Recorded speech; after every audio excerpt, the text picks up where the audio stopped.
बड़ी खबर यह है कि जो वेस्ट एशिया में क्राइसिस चल रहे हैं उसे लेकर आरबीआई भी थोड़ा सा सतर्क हो गया, थोड़ा चिंतित हो गया कि बैंक्स की एसेट क्वालिटी जो है अब किस ओर रुख कर रही है। क्योंकि हमने देखा था बीते सालों में एनपीए बहुत ज़्यादा इंप्रूव हुआ था बैंक्स का, लेकिन इसलिए अब वो एसेट क्वालिटी नीचे ना गिरे, बैंकर्स की माने तो हर आए दिन मीटिंग होती है। सेंट्रल बैंक जो है अब इस बात को लेकर बहुत सतर्क हो गया है कि एसेट क्वालिटी क्या है, किसे बैंकर्स जो है लोन दे रहे हैं, किस तरह की सिबिल जो है उसे लोन दिया जा रहा है, किस लोन टू वैल्यू रेशियो पर जो है लोन दिया जा रहा है, साथ ही साथ क्या पूरा बैकग्राउंड चेक हो रहा है कि जिसे लोन दे रहे हैं वो लोन चुकता कर पाएगा कि नहीं, कितने लोन्स जो है वो अपनी पहली किस्त से चूक गए हैं और वो स्पेशल मेंशन अकाउंट बन गए हैं, कितने लोन्स जो है वो एनपीए की तरफ बढ़ रहे हैं। तो आरबीआई जो है इस डेटा को बहुत ज़्यादा मॉनिटर कर रहा है और साथ ही साथ कुछ ऐसे सेक्टर्स भी हैं जहां पर स्ट्रेस थोड़ा सा दिखना भी शुरू हो गया है, खास करके वो बिजनेसेस जो कि इंपोर्ट एक्सपोर्ट से जुड़े हुए हैं, मेरीन एक्सपोर्ट्स की बात करें, पेट्रोकेमिकल्स की बात करें,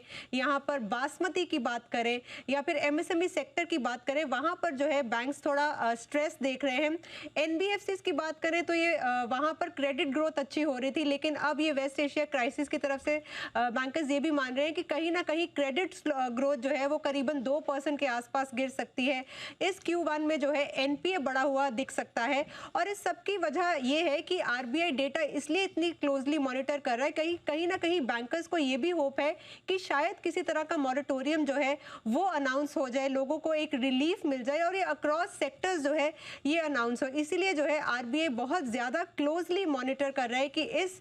युद्ध का इम्पैक्ट जो है वो एसेट क्वालिटी पर किस तरह से हो रहा है।